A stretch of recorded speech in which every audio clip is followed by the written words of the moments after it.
Yeah, hi, Dr. Jason W. Morrison, theologist, New South Wales, Australia. I'm going to take my second talk on theological abuse. It's only brief, but it's short. In the first talk, I told you that theological abuse always starts on a positive note. That's how they get you in. They start things by the wonderful welcoming, making you feel important, making you feel that you belong.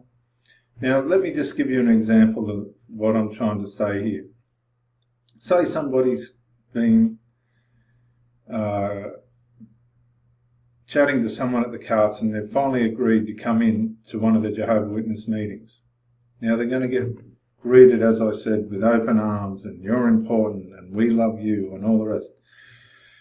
Now, let's go a bit deeper. Say that person likes to drink, has a girlfriend outside of marriage, and is a gambler and likes to smoke. Now, at first, these cart people aren't going to worry about that. They're going to get the person in, tell them it's going to be all right, and then what happens is they start easing them over time, and it usually happens quick.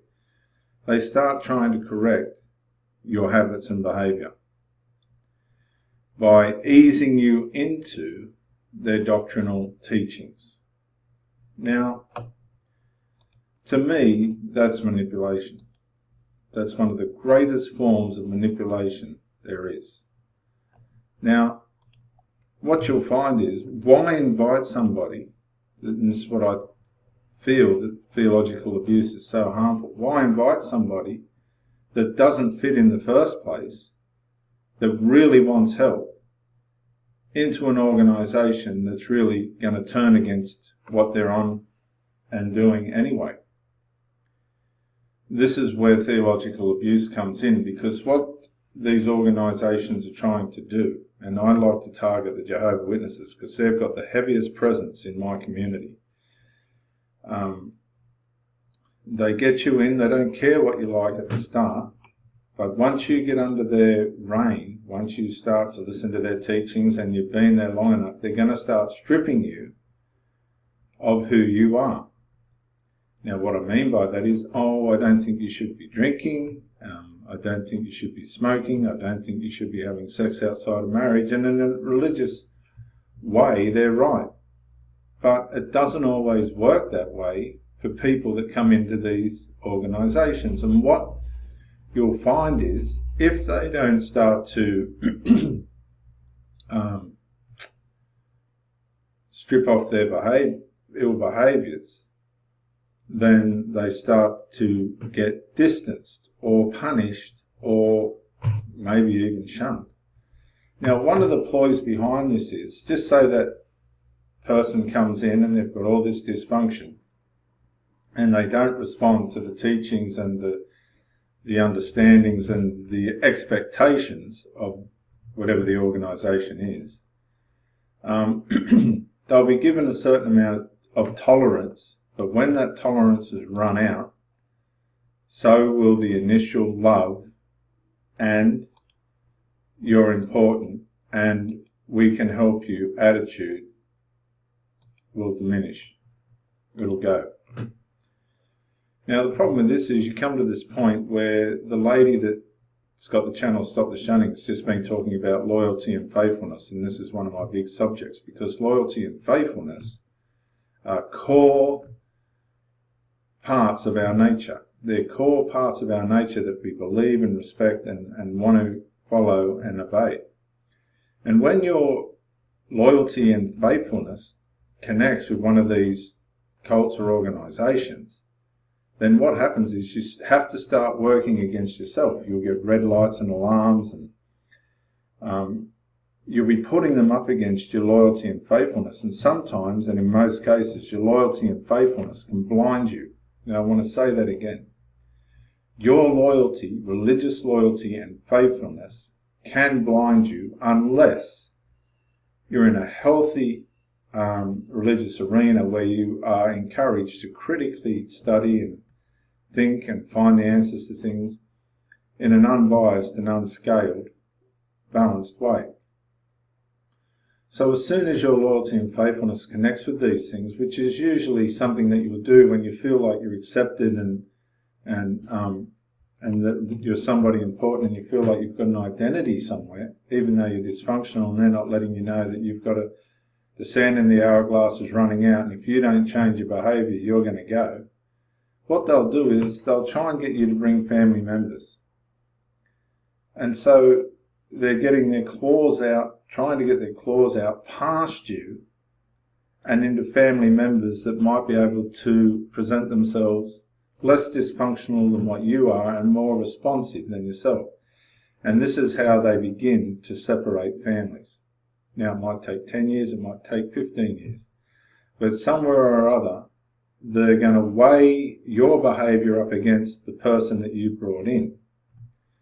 And the best performing person is going to be favoured over the less performing person.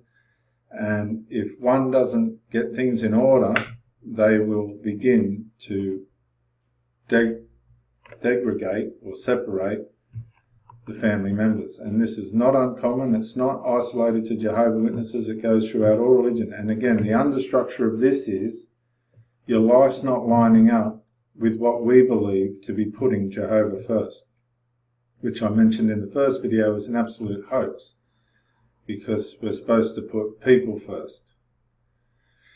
So in some cases, as the teachings come in and you're absorbing the teachings, but your psychological dysfunctions and things aren't keeping up with the expectations of the organisation. In other words, you're understanding what they're saying about repentance, and you might be getting a little bit better with your behaviour or your habits, and then you're going forward one step and back two steps. It's like the sand's in the hourglass, and the tolerance in the hourglass, in the sand, is limited. Now, from my experience, the true Christian organisations, and let me give you an example of the church I was in, there used to be two practicing witches come to the meetings, and they'd sit up the back and they'd hiss and they'd, try and cast spells and all this stuff. I thought the pastor was very, very tolerant to put up with them as long as he did. To me, it was all part of the adventure, because I was a bit of a rebel myself, and watching all these people trying to function in this mess was quite amazing to me, and it helped me to stay around longer than I did. But the grace and the tolerance of the pastors lasted for years and years, until one day it was enough. They just become silly in their behaviour, and it was time for them to go. So there are standards in these organisations, and they're irrelevant to the teachings that you're going to receive, their doctrinal teachings. You can have a good knowledge of what the Bible says, but if your behaviour doesn't line up, you're only going to go so far. You might have to sit up the back, or you might even, be excommunicated enough to leave. But within these organisations also there's rescuers, and that's the people that don't care about the standards and that. They just want to see people feeling comfortable and happy and at peace, which is basically what it's all about when you go to the soup kitchens down in Sydney or just up the road. We've got one 50 metres up the road here. I'll be honest with you, they feed these people so well. This is the Christian aspect that's not concerned about dysfunction and bad habits and everything. They're more concerned about the welfare of the struggling in the community. So there's many different aspects to this theological abuse, but my thing is, why bring people into an organisation that's going to have expectations far beyond their capabilities, given however they were raised or brought up in life? Where it will get to the point where the tolerance abilities of the organisation run out, and they begin to turn on the people that they've invited in. Does that make sense? Can somebody comment? I'm talking from a professional level and an experiential level. I remember they went on a trip to Ayers Rock. It's a place in the middle of Australia, Aboriginal place. And I'd been in the church for years and years, and I was an active evangelist in the community, and they'd organised a trip to Ayers Rock. Well, lo and behold, it was getting close to them leaving, and they asked me to go. I said, all right, I'll go. But when we were going to board on the plane, the ticket that was given to me didn't have my name on it. It had the name of a person that was new to the church, but that person wasn't able to go and dropped out. Now, I was offended because I was already an evangelist in the church, and they had no intention of taking me. They took me out of convenience. Can you see what I'm saying? So there's favoritism, there's partiality. Everything evolves around the leaders or the elders within the local group that you're in. And I'll go on to that next, where how the children of these elders can actually be a springboard for people waking up and seeing, as the children see behind the scenes and usually are unable to cope, how they can help you wake up and get out of there quicker than you might not ought to have otherwise. So we looked at the start where you'll be invited in a positive way and accepted. Then we looked in today at how the teachings of the doctrines and stuff you can be absorbing, but your lifestyle or consequence of how you've been raised and the dysfunctions that you have may not be able to travel as fast as your knowledge. And it might take you years to transform, years and years.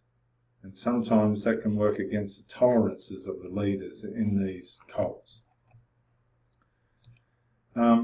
It's really, really dangerous. It's really harmful. There's people suffering in all types of religion. But the Watchtower, the problem with the Watchtower is that it doesn't admit its mistakes. It continues in front of everybody to maintain its lies, and that's what makes it such a blatant, horrible, theologically abusive, and of course theological abuse is the foundation for all the other abuses that come out of it. Such an obvious cult. And what frightens me is I went out this morning training, and again, one of the Christian evangelist women was exercising around the park, and I told her about the Jehovah Witnesses yesterday on Anzac Day and how offensive they were and how they got out of there when they realised that they were in the wrong place. And the public and the Anzacs were offended because they're conscientious objectors. And she said they're up on the other side of the station. I normally go the low side of the station, but they get up on the other side of the station. So I went up there and I spoke to them about what happened in the park, but they didn't want to really talk about it, or they weren't aware of it. This is Dr. Jason W. Morrison teaching on theological abuse. Bye for now.